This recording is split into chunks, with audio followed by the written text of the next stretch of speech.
You're listening to episode 58 of the Let's Go Comic Show, and on this show, we review Deadpool 2, so watch out for those spoilers. We talk about Justice League No Justice number 3, and we debrief Comic-Con Revolution like New 52 Superman.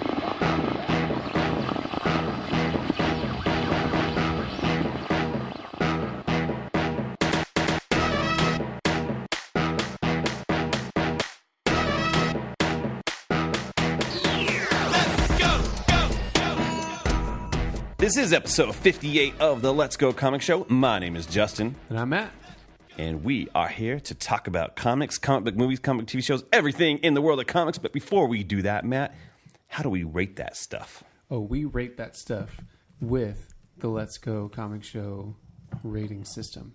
That's a good system. So tell me a little bit about it. What if something's so good that we can't even name it after our show? We have to name it something better. That'd be a gotta go. Oh, yeah. And then what if something's just really good? That'd be a let's go. What if something's just good, but it may not be for everybody? That is a go. What if something's not good? We're like, don't go, don't do that. Oh, you just answer your own question. It's a don't go. It's a don't go. And what if something is just so terrible that we don't even put the word let's in front of it? Yeah, it's just trash juice. It's a league of its own. It's a league of its own. It's trash juice. So anyways, we're going to talk about some news. First, I just wanted to kind of talk about, we got Comic-Con Revolution last Saturday, and we had a little panel. Did you have a good time, Matt? I had a good time. Yeah, we did it. We did it with Andy from Holy Batcast. We just talked about Batman for about an hour and Batman films and some strong opinions in that room. Some strong opinions in that room. Basically, it's our fault. I love the guy. He's like, it's your fault that there's no celebration of Superman. I'm like, yeah, you're part of the problem. Sorry, man. This is a Batman panel. If you want to go check out the Superman panel, maybe you should have started one. But I feel your pain, bro. I mean, he was waiting the whole time to bring that up. He wanted to ask a question right from the very beginning. You're the problem. I should have. Which really wasn't a question. That kind of statement. That's like at any comic convention you go to. I feel like people are just waiting to get their word in. Yeah. And they don't actually have questions. Nope. 9 times out of 10. Yeah. He just wanted to complain. And even as an attendee at different cons, I'm like, man, that is like not my favorite thing to be there for. His arms were crossed like the entire time. Like he was Lex Luthor. He waiting. did agree with everything I said about The Dark Knight Rises, though. So he was with me on that. You okay? Sorry, I was just laughing because we did like a poll, each movie with everybody, and everybody kind of agreed, like Batman's this and that. Dark Knight Rises, people were like vehemently against that movie in that room. When we said, it was really so what interesting. do you guys think about Dark Knight Rises? No, I mean, we'll put the show up, I think, as a bonus episode or something, maybe this weekend, or figure out where to put it. But because the audio did not record the way we wanted it to, but we got room audio, and you can tell what's going on with the show. But it was pretty interesting. Like I thought it would be split. Some of the movies were split. Like, you get to Batman Begins. There's people who are like, yeah, it was great. And then, Batman v Superman, it was split. Dark Knight Rises was definitely not what I thought. I thought people would be a little more like, oh, I love it. Oh, I don't like it. I thought I would be picking more of a fight with people there. Yeah, it was like, oh, no, you guys agree. Okay. Yeah, cool. Okay, cool. And not that I wanted everyone to agree. It's kind of neat when people disagree, but all three of us on the panel were kind of on the same, I think felt like, we felt the same. We were in agreement on where it was. Similar. But yeah, that room was definitely not divided on that one. So anyways, it was a fun time to go there. Comic-Con Revolution, anyways, was just a fun show, I thought. Yeah, it was good. It seemed like lively, but not like overwhelming. Yeah, it definitely wasn't overwhelming. Like, here's the thing. Like, you had everyone from like voice actors. Like, we got to talk to Robin from Batman Animated Series. His name isn't Robin. It's John Blake. Just kidding. Hey. Lauren Lester, and then we got to talk to Susan. Lauren Robin Lester. Hey, you should just be Robin because your name's Robin. You should use your real name. Susan Eisenberg, who was Wonder Woman on Justice League. We got to talk to, Poison Ivy. That was she like gave me a little kiss on the cheek. Oh, that was definitely like, oh, well, hello there. Accountability. Hey, we were all there. So yeah, but it was really cool. It was. Like Marv Wolfman was there. We got to talk to Marv Wolfman, and I'm I would have thought his line would have been way long. He had all these giant like poster-sized prints of like these iconic issues of Teen Titans, and different things that he wrote and was responsible for. Yeah, on the table, at the booth. Yeah, I just don't think. And people there he was, knew. just all alone. Yeah. So I walked up to him. I literally had my wife bring me my Crisis on Infinite Earths. I forgot who's going to be there, so she brought me like this hardcover I bought in like 1998. I remember it cost me $100. I'd like pay that thing off, man. Like I remember In 98? In 98, man, I bought that thing because I always wanted to have like a copy of Crisis on Infinite Earths, and I don't think they had a collected edition. And so, yeah, I had him sign it, and it felt really special. It was really cool. It was cool, and it was cool being with you, and you got to, both of your boys were there. Yeah. And to tell them, like, all this stuff that you guys enjoy. Yeah. Like, you know how you love, like, Cyborg and Beast Boy and Teen Titans, stuff like that? Yeah. This guy is responsible for it. And I could, and the faces, like, on, like, that was super cool. Asher got it. Yeah, he was like, what? Like, holy moly. Yeah. So that was really cool to be there for that. Because I think both of us like walked away from that. Like I saw, like another time I was walking by and I saw him again. He was just eating a sandwich as Booth alone, and he didn't seem like sad. Yeah, but I felt like sad for him, almost like just like I was like I wanted to be like I'm gonna have my soapbox in the middle of this like convention center and be like, everybody stop what you're doing. Because I think people just don't know. I'm not saying I'm not like angry at other people because I'm like I think people just don't realize sometimes like the legacy of some of these things. And so I don't know. I was just really considering that like after talking to him a little bit. Even I remember being at like San Diego Comic-Con last year. Like even like Neil Adams, he didn't have a line either. You can just walk right up. But I think because he was charging like $50 to like get an autograph. That may have been it. But I don't know. I mean, that's on them. Marvel, he was charging $5 for his signature, but definitely worth it. You know, I didn't have a problem with it. I think so. I just can't believe he was sitting there by himself. You said eating a sandwich. A lot of people were eating sandwiches like at their booths. Like it's kind of funny. Like you walk up. Yeah, I think they got him like delivered. Like hospitality was like bringing that to them. Oh, okay. Like, it was really funny because I went to go talk to Rita Repulsa, the actress who plays her, and she's like eating a sandwich. Everyone's eating their sandwiches. Someone brought him over to Jason Aaron when we were at his booth too. Just eating sandwiches. Just eating sandwiches. Yeah, like. FYI fans, back off while they're eating their sandwiches. Had some fun. I mean, I'm not as social as Justin, so I always enjoy just kind of diving into some long boxes and stuff while I'm there and trying to hunt down everything. And so it was cool. Like I think I spent a total of like $3 or $4, but got like 6 issues. Yeah, there. And I focused mostly. I've really been into Chris Samnee's art, like after this last Captain America book that he did with Mark Waid. Yeah, and so. I got the first, I want to say 5 issues of his Black Widow run with Mark Waid. It just looks so cool. I'm excited to dig into that. But then I also got Hawkman #1 from Jeff Johns. I think that was like 2000, 2004, somewhere around there. Oh God, who was the artist on that? Rags Morales, I think, did the art. That was a cool, I love that book. So I was excited to find that. And so I'm just like scavenging like all these 50 cent, boxes. And it was cool. I really enjoy that. For me, like that's like a part of the Comic-Con. Quarter bins and 50-cent bins are always the best because you just feel like, my gosh. Like I remember I went with our friend Jordan one time to like they have a show called Frankensons out here. Mm-hmm. It's basically like a Comic-Con every weekend, and all these dealers come out, and he got all of like Gotham Central. I feel like he got it for like $10, like the whole run. That's crazy. He's like, should I buy this? I was like, yeah. And they were all like quarter issues.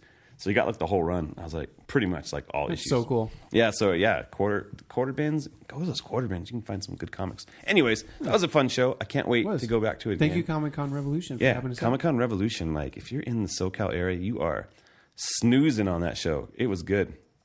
They had good stuff there. I was surprised at some of the stuff that they had going on, and they had us. So one of my favorite things is we stopped by one of the ballrooms, and they had. Oh man, this was the best. They had kids playing Super Mario Brothers live with live jazz combo playing the music. I was bummed I missed that because I just wanted to like show off my Super Mario Brothers skills. So cool. Yeah, it was good. That was one of the things. These little kids that have no idea, like because it's original Super Mario Brothers. I'm like, oh my gosh. Yeah, it looked like it was a like a redone version of it though. Mm-hmm. Was it? Super Mario All Stars came out like late 90s. I'm trying to remember, but that had like Mario Brothers 1, 2, and 3, and like one called like The Lost World or something like that. cool. I loved that. I loved those games, dude. I got good use out of those because then you had like the older versions of games that you can do like save files and stuff, which was kind of a new Oh, that's cool. thing that you didn't have in the original. Yeah, you NES. always had to like just. Well, I'm starting from level 1. Yeah. Level Unless 1 I just dash 1. leave it paused overnight. Did you ever do that? No, that would never happen, dude. At my house, my dad would turn that off. Turn it off. Oh no, it got John turned off Wayne's all the on. time. So, On all right, Robin Wayne. Robin. Your Your name's Robin. So did you see that they announced that the Watchmen show and some of the cast for the Oh, really? Yeah, the HBO Oh, Damon this is new Lindelof information to me. Yeah, so Inform me, sir. Yeah, so basically they kind of said this is. It almost felt like he was saying it's part of the Zack Snyder universe, but not really. Like it was like it's not retelling his story, but he referenced specific things from the movie and not from the comic. So we're gonna have like Jeffrey Dean Morgan and Patrick Wilson. No, I mean he said all those characters died, and he said Rorschach was evaporated and all that stuff. But he said Watchmen's the Old Testament, our show's the New Testament, is what he said. And That's interesting. Yeah, he kept and so what was cool was like the cast. So it's Don Johnson, Regina King, Tim Blake Nelson, Louis Gossett Jr. Who I'm like, okay, Whoa, Iron okay. Eagle, come on, dude, let's make this happen.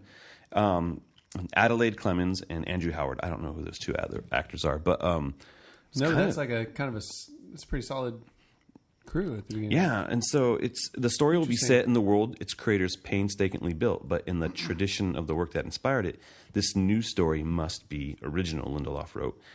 He made a 5-page open letter he put on social media today, and so Okay. it has to vibrate with the same seismic unpredictability of its own tectonic plates. It must ask new questions and explore the world through a fresh lens. Most importantly, it must be contemporary. The Old Testament was specific to the 80s of Reagan and Thatcher and Gorbachev. Ours needs to resonate with the frequency of Trump and May and Putin and the horse that he rides in on shirtless. Anyway, so that's interesting. So it's probably going to be based. Sounds like it's going to be based now. That's really. Yeah, I don't know how I feel about that. Okay. Yeah, I don't know. I mean, I'm down. I'm kind of glad they're not redoing the Watchmen movie. Right. Like we saw. I think Watchmen was a pretty good movie. Like, Yeah. I saw actually this last week it came up again on social media that Scott Derrickson actually really loves it. Oh man, he got crap for that. Did you see that? Yeah. Dude, these people on Twitter, man, these like Marvel like zombies and like DC fanboys, like they can't like both things. And like when someone says something, it becomes so volatile. It's like I saw some stuff because it gets retweeted and Right. and someone likes it, so you see it in your feed, and some guy was like, "Oh, so since a Marvel director likes a DC movie, it's okay now." And it was just like, why can't Scott Derrickson just be like, "Oh, I really liked Watchmen. It was good." And why does that have to be Why does it have And to be it's just him news? liking a movie. Yeah, why does it have to be news? And why does it have to be, terrible? Even the thing with did we talk about James Gunn while he was like, "Oh, I'd kill Batman." Oh, dude, People I loved lost that their was so crap, funny. man. It was like, it doesn't mean he would really kill Did you Batman. see his follow up to that? Yeah. And so I'm just, It was so good. I'm like, thank you, James Gunn, because He was funny about it, man. he is funny about it, and he's a fan. Like, here's the thing: these guys are fans, and they're allowed to be fans of other properties. But everyone loses their minds. It's like no one has to be 100% loyal to like a. Well, and it doesn't even have to be about loyalty. Yeah. It's just you can enjoy a piece of art. Like Right. that's really it is. Yeah, I saw something today. It was even again. There was this long thread of people just going, Marvel has these list of actors, and then this is Marvel wins, and somebody's like, DC has these people. It's like DC and Marvel have nobody. These people have jobs. Flip it. These Right. people have jobs. I'm sure they're excited to be there. Like, the Marvel guys seem to be excited to be on that team, but Totally. like it becomes like this pissing contest of fandom it's kind of gross and stupid after a while. Like there's Yeah. a level of like And we've kind of talked about ribbing it so many times. There's ribbing and having some fun time. Like it's fun to do that. But when like these people are like vehemently like upset and obsessed about it, and it becomes ridiculous, and it's like, dude, you're the worst of fandom. So anyway, sorry, I didn't mean to get off on that. It was just No, I kind of mean, gets when you bring up Watchmen, that was true. Like Derrickson said that, and people they lost their minds. So, anyways, I'm interested in this Watchmen show, and I don't know how I'm going to watch it because I don't have HBO. I'll have to borrow yours or No, I don't have that either, man. Dang it! Someone's got to get HBO, or you just got to jump on that Let's Go, comic show Patreon. Hook it up, and maybe I can give you some HBO Go.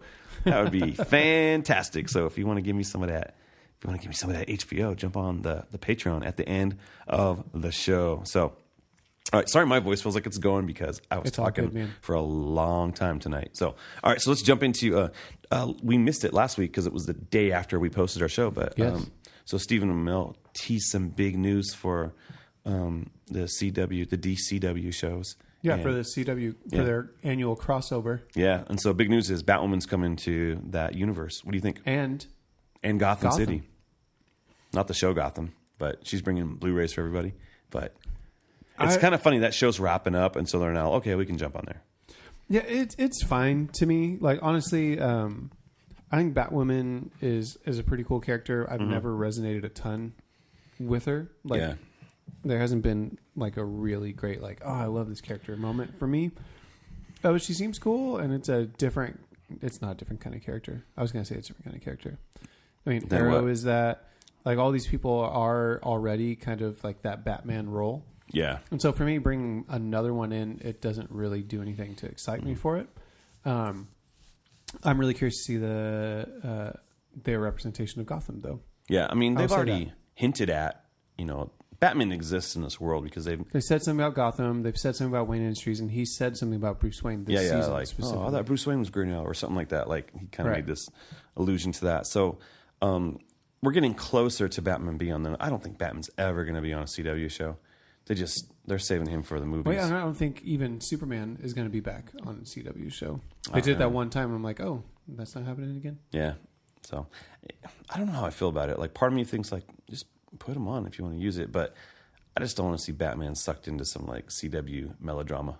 I just really don't want to, like, experience that. I just don't feel like those shows have been so great lately. Yeah, this season's been rough. I've checked in a couple times. Like, I was telling Justin before we started recording that I watched the last 3 episodes of Arrow. Just I'm curious how it went. It just was not very good.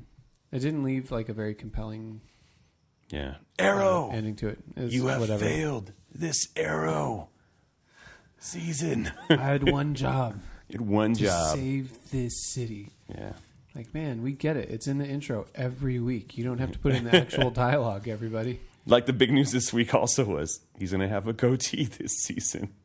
Like, he tweeted out something, and then people screen capture, you said you'd never have facial hair. Like again, fans. Like, who screen captures stuff? Like, who cares if he never said it? He's going to again. Yeah, like, they changed their mind, dude. Like, relax. Anyways. Just like he wasn't ever going to be Green Arrow. Right? And he is. That name's dumb lame. name. Dumb name. It's lame. So, all right. So, but he did say in that, he's like, but I'm not going to wear the stupid hat. I'm like, he did say that. Screen capture that, everybody. Yeah. Give it a couple more seasons. Yeah, I know. Season 14, he's wearing the hat. He's like, all right. Got Boomerang Arrow. Let's do this.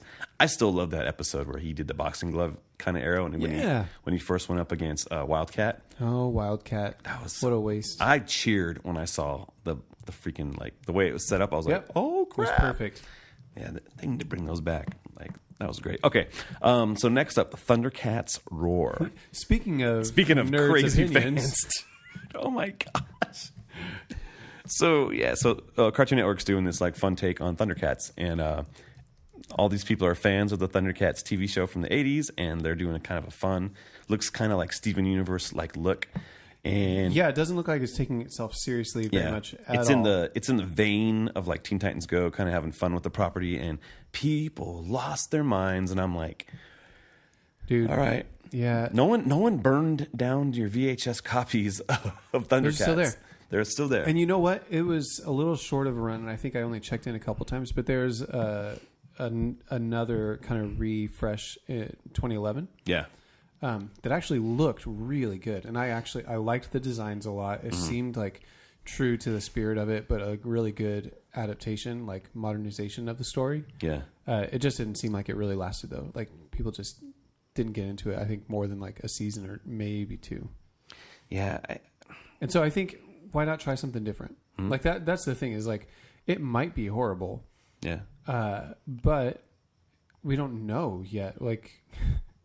And again, like we talk about with shows, with movies, with comics, what expectations are you bringing in and putting on these people as they're creating? Yeah. I think that's more the issue. Because you want like this serious, melodramatic, really confusing and way weird out there concept from the 80s. Like, just watch that story. That story's been told. You have access to it. Go enjoy it.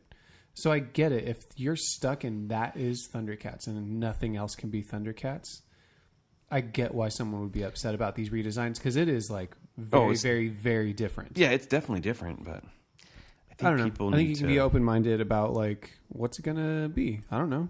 Yeah, it's gonna be. It might be fun. Like, I can totally understand like being like, oh, that's not how I would have done it. But give it a shot. Like I gave Teen Titans Go a shot, and it's freaking one of my favorite shows. When I looked at it and someone posted like a screenshot of Lion-O, I was like, oh, yeah, I don't like how that looks. Yeah. Like that was my initial thought. I was like, oh, that's not Thundercats. But then I watched, they put up like a behind the scenes video talking to people who make it and stuff. I'm like, oh, like I kind of get what you guys are going for. Like, yeah, let's see what happens.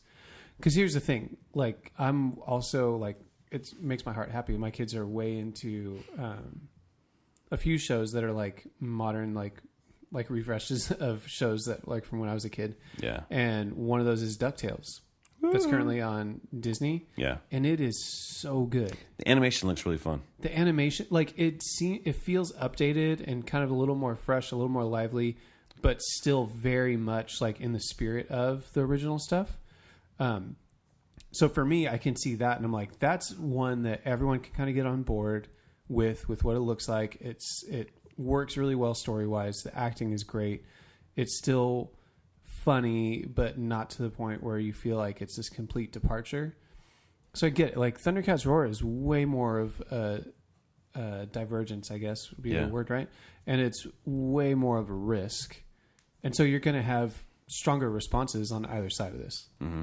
And that's just what it is. And I'm sure the people making the show knew that going into it. Like, all right, there's going to be like, there's not going to be a lot of middle ground here. There's not a lot of gray. It's going to be like black or white is like going to be the responses. Yeah, I just think that here's the thing: give it a shot. It might be fun. You know what?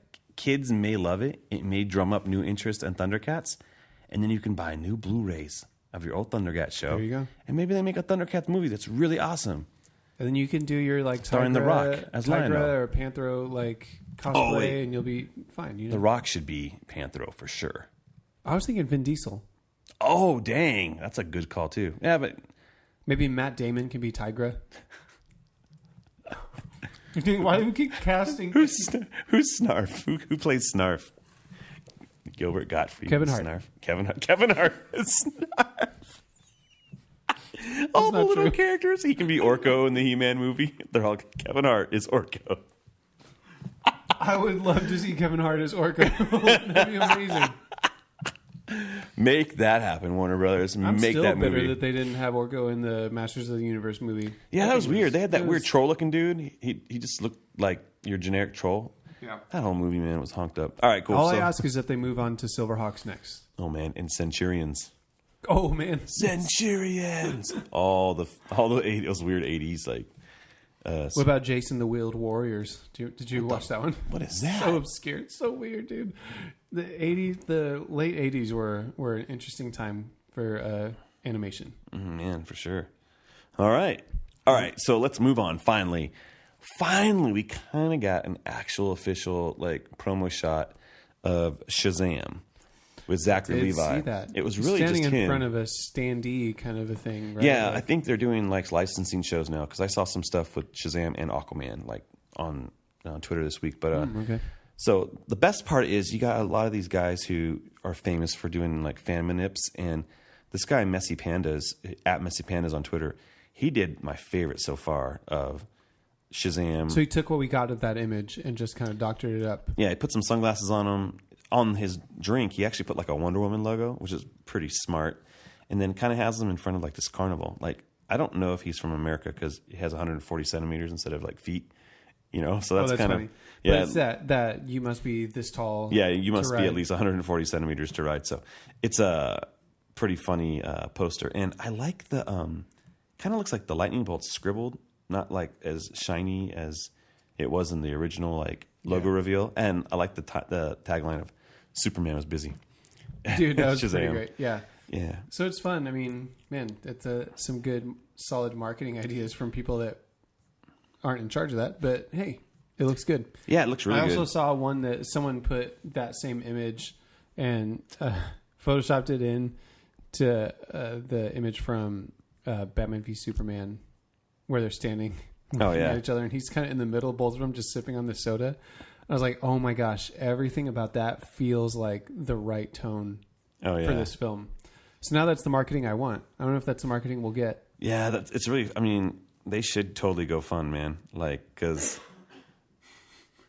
there it is. Yeah, yeah, there's that one. It's great, and like the director is like loving it. Like, so David Sandberg is actually like retweeting some of this stuff because it actually is pretty fun. And then I think Zachary Levi, the best part is he tweeted it and he tagged Henry Cavill, Ben Affleck, and Martha Stewart.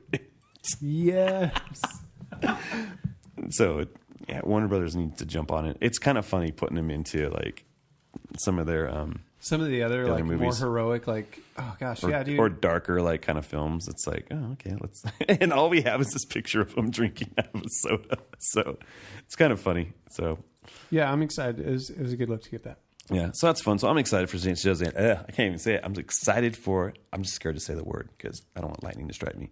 But I'm excited for Shazam. So hopefully we get a trailer or something, probably by Comic-Con. I imagine Comic-Con is when all of this DC stuff will kind of come out. We'll get a little bit away from all the Marvel successes. Like they don't want to like put out a trailer right now in the midst of Deadpool and Infinity War and stuff. So they're going to probably wait till Comic-Con. Well, they'll announce their app and all this other stuff, and then it'll be a big... Dude, yeah. So excited for that. Okay, cool. So let's get into some floppies, and then we'll end it out on Deadpool. How about that? Let's do that. So it's time to smell them floppies, Matt Ritchie. Actually, we're just going to smell Justice League, No Justice number 3. So came out today. No justice to be found here. Yeah, no justice. I'm not going to do this book any justice today. So this thing started off strong. We were giving it like gotta goes. The first 2 issues, man, were really good. Especially the second one, built on the first one really well. Yeah. Art by Francis Manapul. Yeah. Marcus Toe helping fill in a little bit on that second issue. Yeah. Then issue 3, lo and behold. What happened, you guys? No out the Francis gate. Manapul. You cannot do your new iteration of the Justice League and not have superstar artists on this book. Art is subjected to everybody. I feel like if you create a tone and a look and a feel for a book, you got to carry it out, especially on it's only a 4-part book. And I'm not saying there's not a lot of work. It's got to be tough too. Yeah. So you either put that in the can early and, assemble your team, or do like how they're doing with the new Man of Steel, have a different team on each book. Mm-hmm. So, the quality's there, and like intentionally out in the beginning of the book and say different artists on each book. So you know what you're getting. On here, it's kind of like, oh, I thought Francis Manapul was going to be making these books.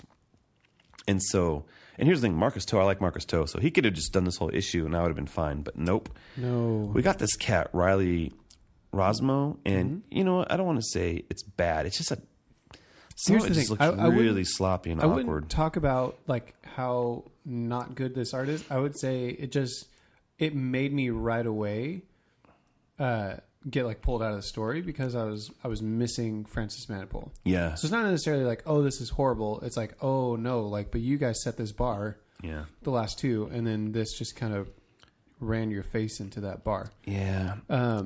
I don't know, man. There's that shot of Wonder Woman there that are good. I think the layouts are fine. You can see that there's definitely Francis Manapul has kind of plotted out this stuff still, so there's a little bit there. Hi-Fi, I would give them credit. Like the colors are still looking consistent, looking good. But yeah, man, it's not great. And then you get to that few pages with Wonder Woman, especially, and it's just not. Like she got that Rob Liefeld foot at the bottom, and like. It's just... Yeah, her hair all of a sudden is just like weird and like giant shoulders and little... Like it's just the proportions are a little odd. Yeah. That part of the story actually too, I didn't love either. Mm-hmm. We just need to believe in Wonder Woman. I'm like, well, okay. We did last summer. I guess, whatever. Yeah, but once we get back in the team mystery, it picks up again. But I think that's when the artwork changes back over the toe, and yes, I get a little bit more like pulled in, and you get the again spoilers here. You kind of get the sacrifice of Starro. Yeah, that was intense, man. Yeah, it was pretty cool, man. Like, just seeing the rips. It was such a goofy concept having Starro in there. Like I was not on board. Been so goofy, and then I got on board. And like his dialogue and stuff, but man, then you're like, okay, and they didn't do what they needed to do, and they failed. Yeah, okay. And so pretty I liked interesting. So I think the art like picks back up at least a little bit by that last like third of the book, I guess. Yeah. Wish that would have happened a little sooner in the book. Yeah. I actually hit up because Francis Manapul posted about the issue, to promote it today, and I like commented on there and just asked him like, hey, man, like, can we expect you back for issue 4? Like, missed you on this one. And so he will be doing that, and he let everyone know that because he will return. Issue 1 and 4 both became 30-page comic books when they weren't initially that, and so he had to split up things in a way to where he can actually do a little more of the art, because it seems like it was probably a pretty breakneck pace for them to be able to do that. So definitely missed on that. Even story-wise, I didn't love this one as much. Although it moves things forward and you're like, okay, let's see what happens as stuff comes to Earth. Like, don't know what that's going to do. Yeah. I'm excited for it to conclude, but man, they got to bring it now. I'm like, I mean, they're pulling out, like, did they pull out all of the planets off of that planet? Yeah. So we're going to have all these other planets. You're going to have, you know what I mean? Like, you could tell it's not the worst table setting I've seen. Because sometimes it can feel really laborious to read through something like that, but this felt pretty good. Yeah. I felt like the whole like little thing with like Amanda Waller and Green Arrow kind of went nowhere. It was just kind of like a setup for like, we're going to wait for the Justice League. For the trees to grow on Earth. Which that's really interesting. Those are all foreign, pretty iconic places. Yeah. So it'd be interesting to see what goes on with that. Yeah. So hopefully there's a payoff in issue 4, but issue 3 for me is just a go, man. Yeah, it was not great. Yeah. So come on, guys, bring it home. Bring it home. And then I read Detective as well. Like it's the last issue of the Tinian run. They kind of wrapped up the whole like Knights No More, the whole Batman Eternal story they did after kind of like Batgirl, and they have the Omax in there and stuff. And it's not a bad run. I've popped in and out of this series for a while, and there's just stuff that got a lot of people that really dig it. There is a lot of people that dig it. You know, I was talking to Ryan from Batman on Film today, because they just did a retrospective of the whole Tinian run, or Tynian. Tynian. Sorry, I think it's Tynian. The whole run, and they really love the book, and it's hard for me to connect to it. I don't get excited to read every issue, but I'll pop in there here and there, you know. And it's very much a team book. It's very much like, you know, Clayface and Batwoman and like Spoiler and Azrael and you know, Robin and whatever. And so, but it kind of, you know, it ended how I thought. You know, there's resolutions with Tim Drake and Spoiler, and you know, they beat the Brother Eye Omax, and you know, there's this future story going on too, and this, you know, ending to Batwoman's like kind of arc here too. So, and it kind of leaves you a clean slate for the next, you know, adventure. Batman just basically like jumping into his new adventure, which next writer will see what they do. I don't know.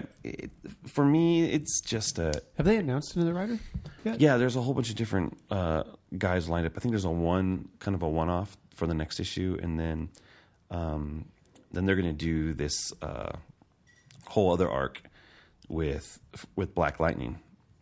And so it's going to be this thing where Black Lightning trains some of the younger characters. And so, so Brian Edward Hill, he's a guy who's been doing some stuff for DC. He's been writing this like thing called Michael Cray, which is kind of like a Wildstorm-ish like story that Warren Ellis did. And then he wrote some of the Titans TV show that's coming out on the DC app. Oh, so right. anyway, so he'll be writing like a 5-issue arc, and I don't know who's coming after that. They're probably building towards issue 1,000. So maybe they're gonna, I don't know, maybe they just don't have a regular writer yet, or they're probably gonna announce it at Comic-Con. So Sweet. that's what I imagine. But other than that, I haven't really read anything else. Yeah, I have other books. I need to read them still. I need to read the Terrifics and Flash. Oh yeah, I saw a little bit of the Terrifics. I like the Doc Shaner is on there. It looks so good. There's some fun stuff in there. I like Ivan Rice as an artist. Yeah. But I don't really miss him on this title. Yeah. Doc Shaner just feels like, oh, he probably should have just been His there the whole art time. actually feels like it fits better Uh-huh. for the fun, because if you're gonna 100%.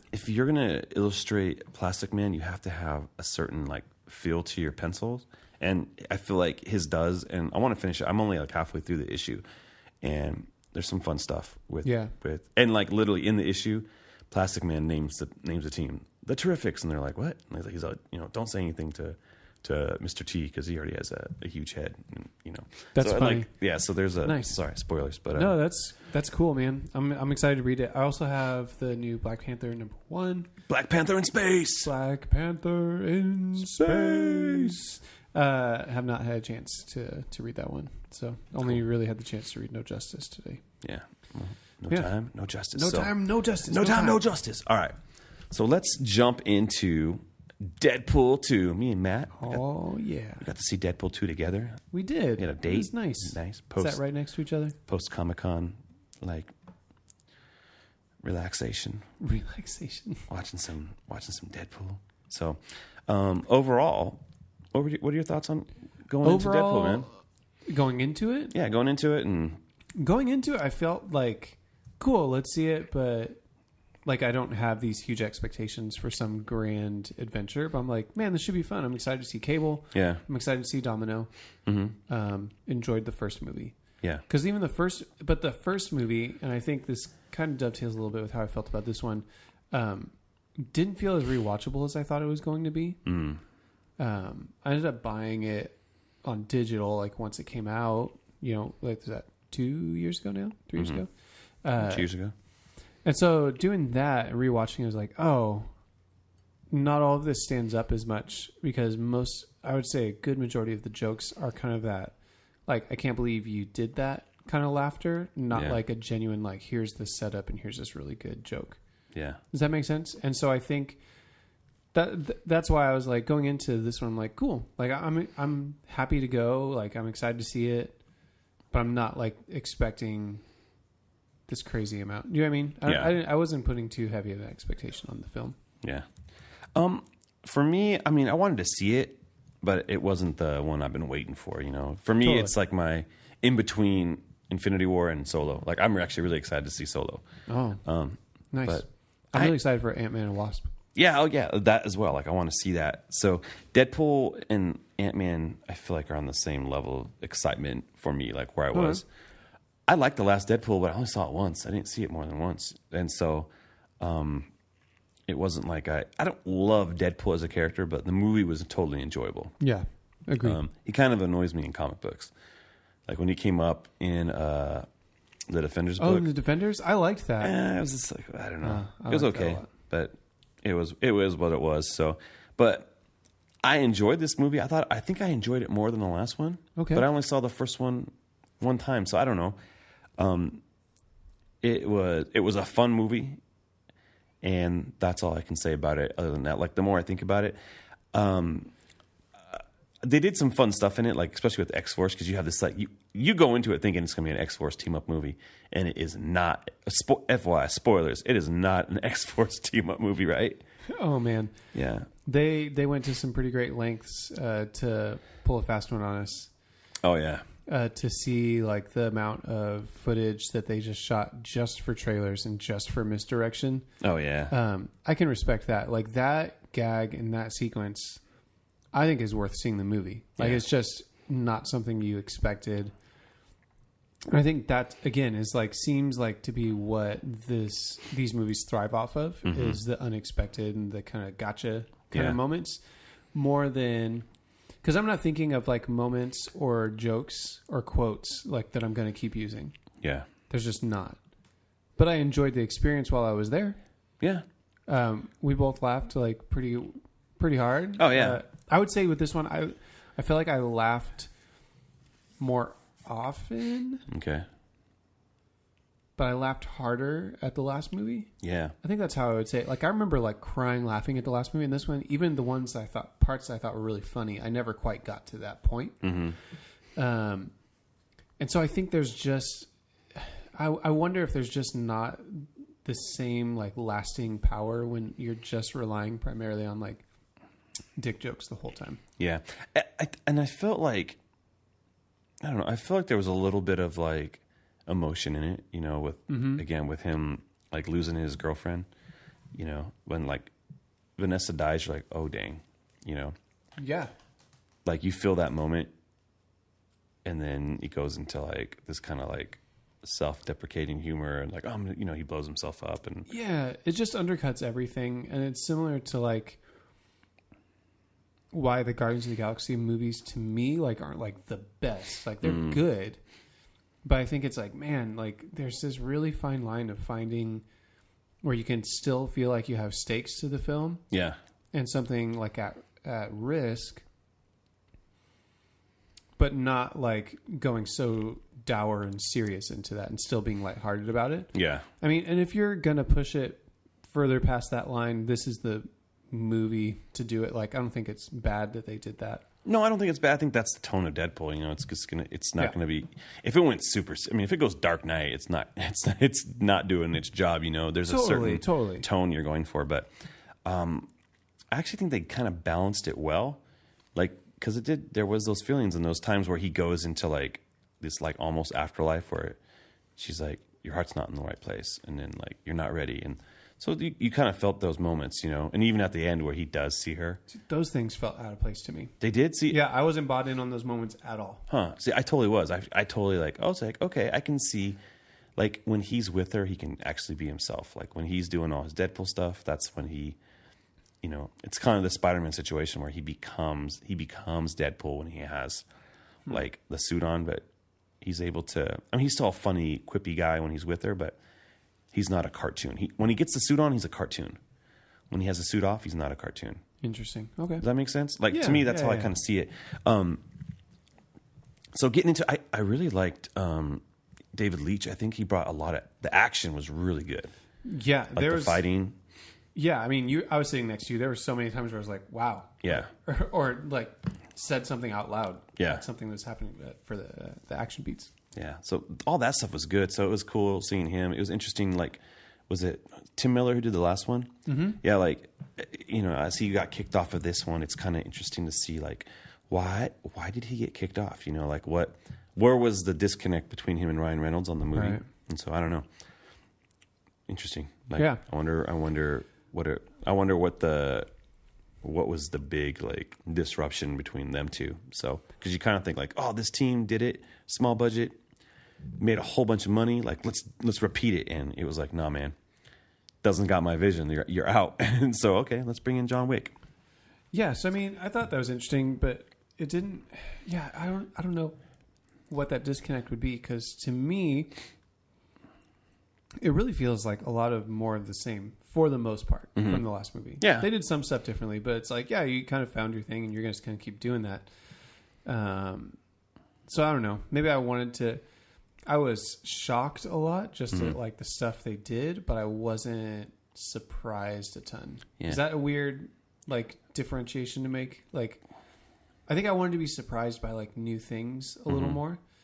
I don't know. I think they went to the well a lot on like the MCU jokes. Like there was, this, they referenced every like. Yeah, he talked about Cable's Winter Soldier arm. Yeah, the Hulk. You know, called him Brown getting Panther. really low. Yeah, oh my gosh, yeah.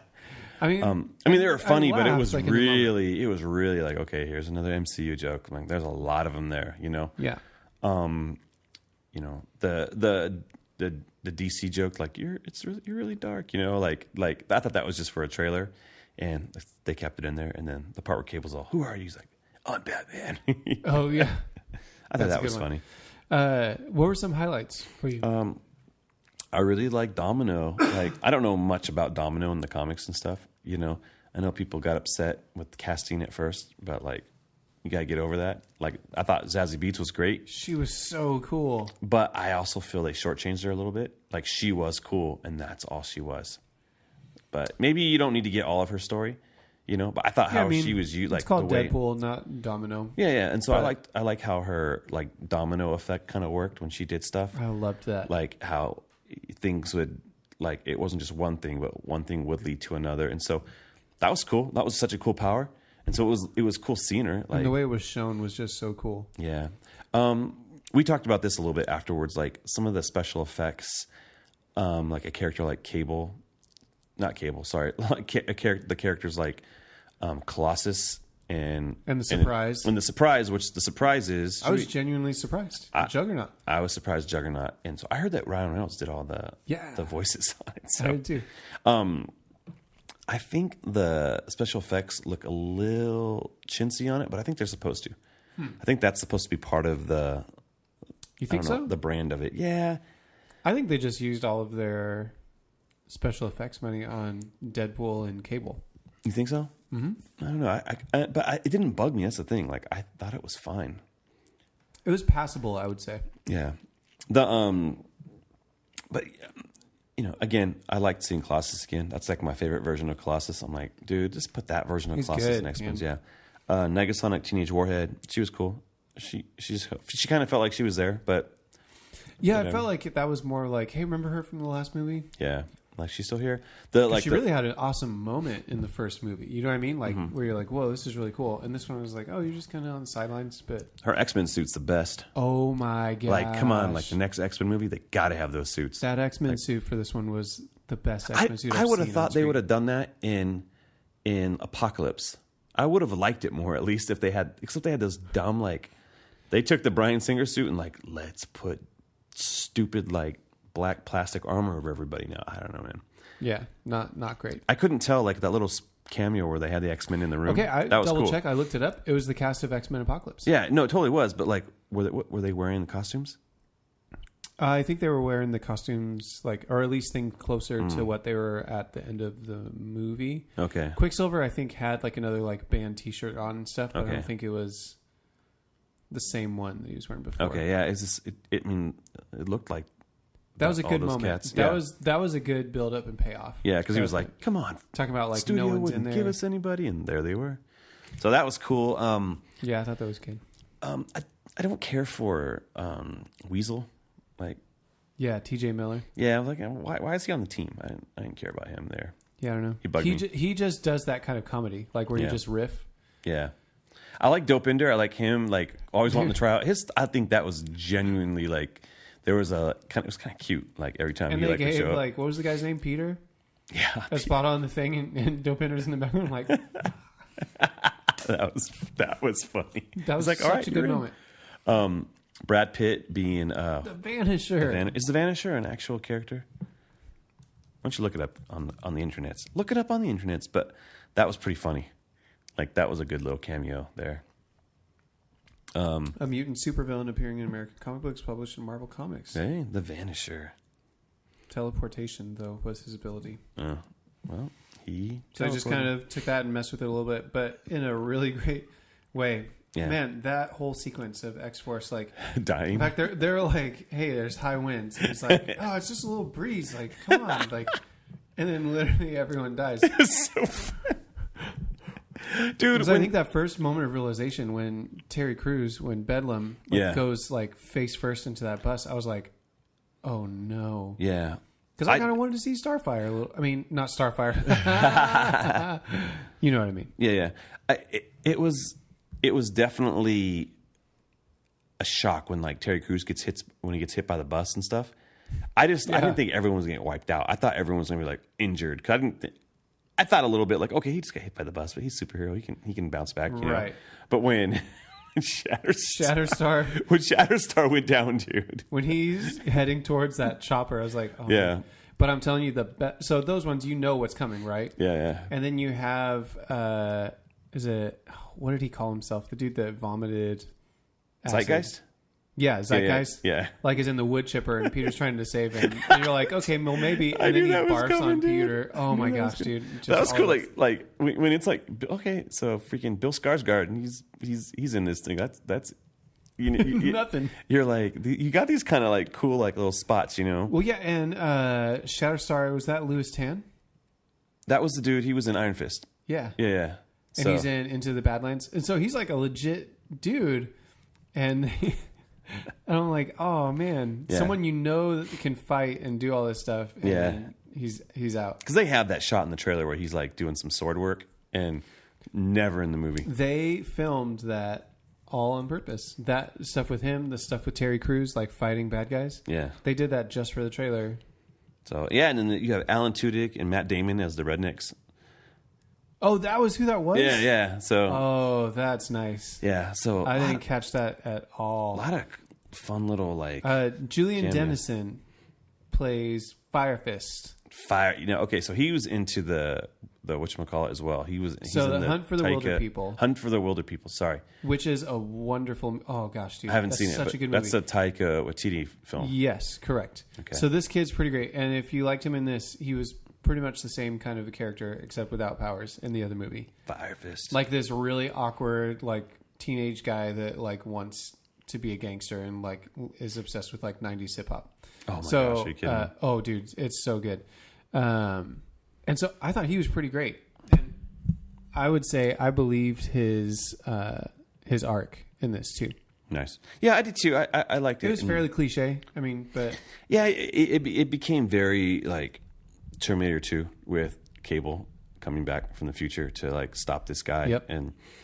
And Cable was really cool. It never really the end of it kind of like made no sense to me though. How so?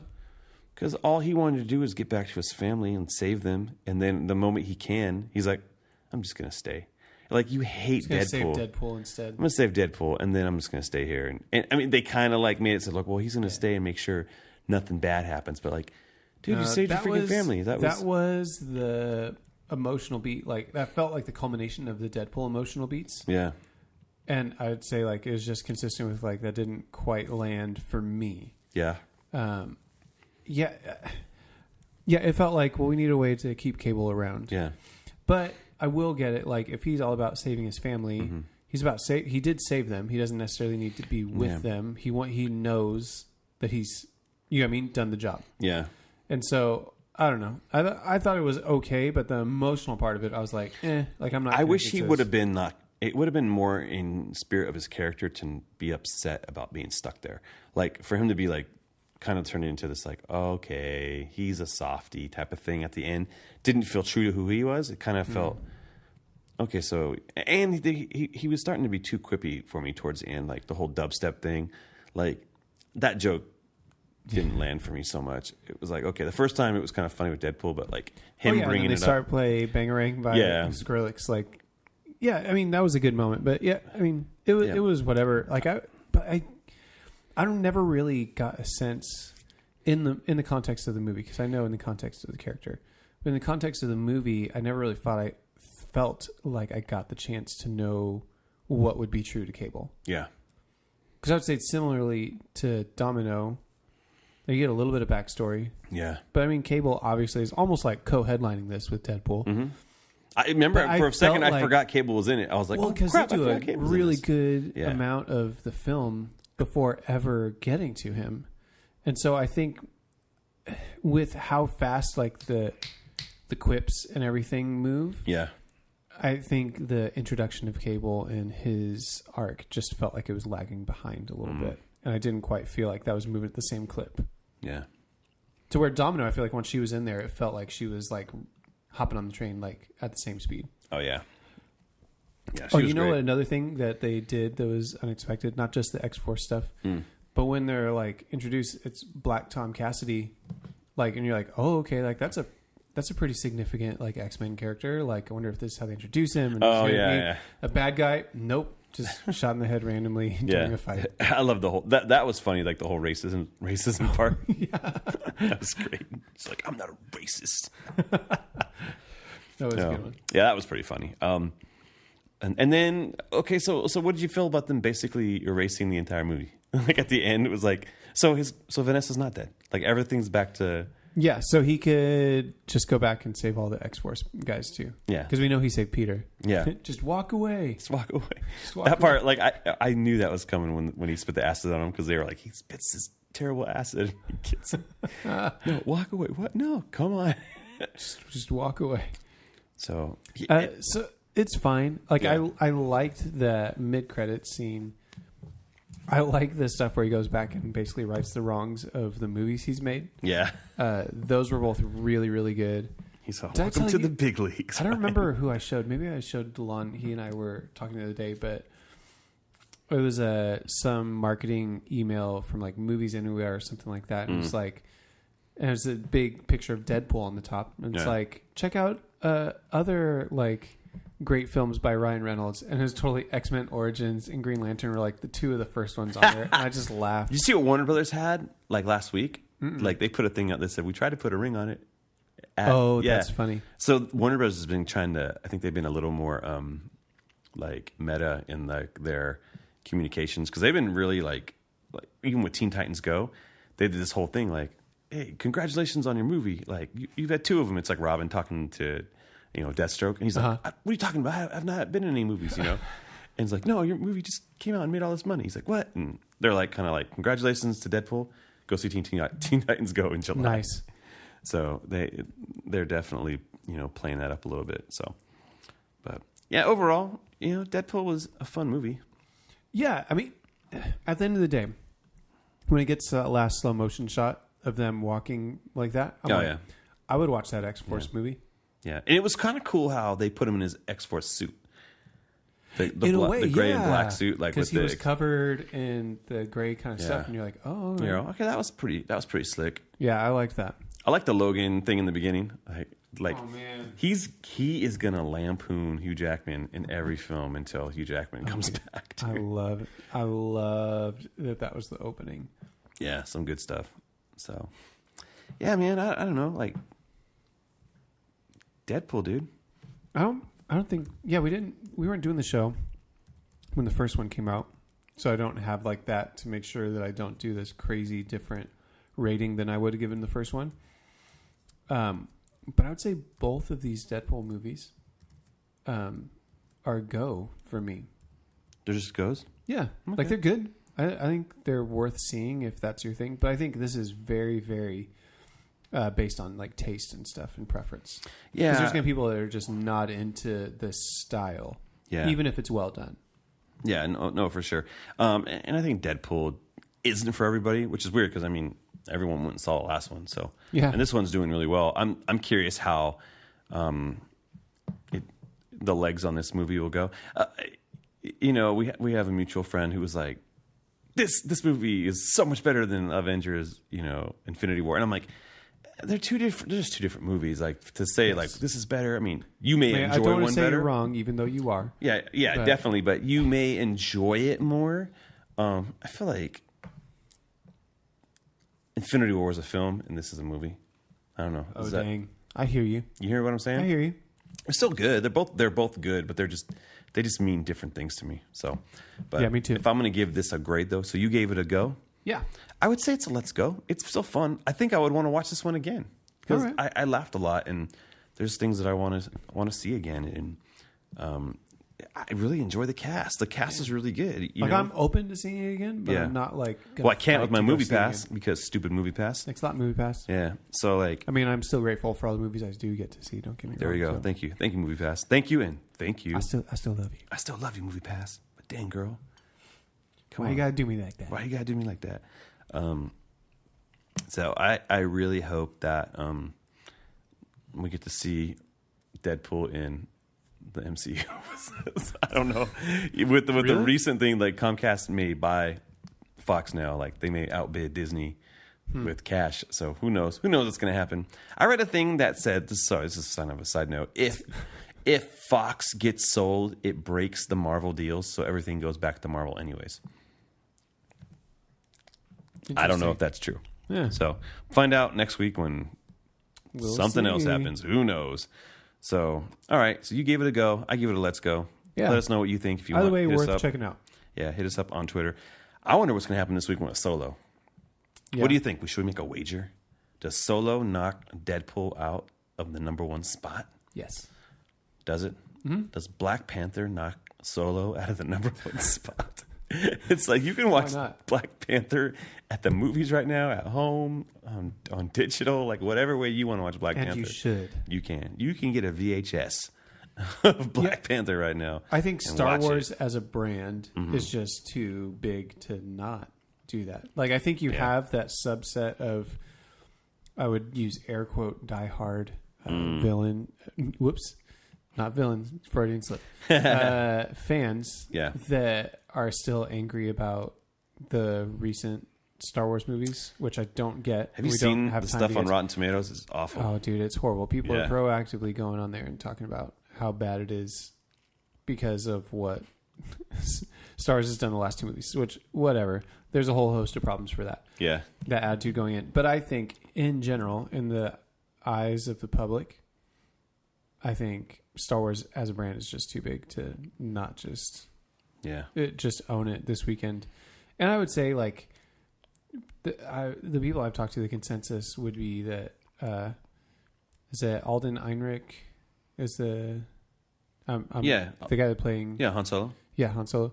Like, I would say most people that I talk to aren't sold on him yet, but they're open Yeah. to it. Yeah. But man, we are all excited to see some young Lando. Yeah, young Lando. Make it happen. I'm Lambo. I'm going to see it. So this weekend I will find out. My Yeah. friend Rick Shue saw it and he said he really liked it. He said it's a good Star Wars movie. Sweet. It's not the I like best good Star Wars movie. movies. It's a Star Wars. Dude, we got 2 Star Wars movies like this year, basically. We did Well, 2017 and 2018. So within a year. within of each a other, year, I guess, dude. You could say. How cool is that, dude? So, Very cool. all right. So that being said, we're going to wrap this show up. We're going to put a little bow on it. Little nice little Lambo. So, Matt, if people want to tell you, man, I think your Deadpool review is garbage. Oh, you can hit me up at J_Rocca. Yeah. I used that joke last week. It's actually not funny. Yeah, it's not funny. At Matt Ritchie. Thanks for the hate. Hit me up. Yeah. You can hit me up at J_Rocca. That would be great. I would love to hear some words from you. You can hit the show at Let's Go Comic Show on Twitter and Instagrams. And you can also go, like we talked about earlier, Patreon. You want us to get some of that HBO Go so we can watch Watchmen with you guys? Go to www. Help us improve that show. Yeah, help us. Get our sources. Get our sources. Make sure like we make good viewing habits and watch all of the things that are going to be popping up on apps everywhere. Get that Star Wars app, that Marvel app. So yeah, go to patreon.com/letsgocast and you can give us a little bit of change, you know?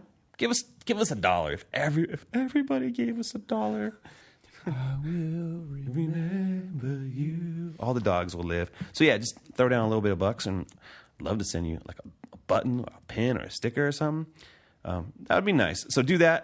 Go to our website at www.letsgocast.com and then click on the merch tab.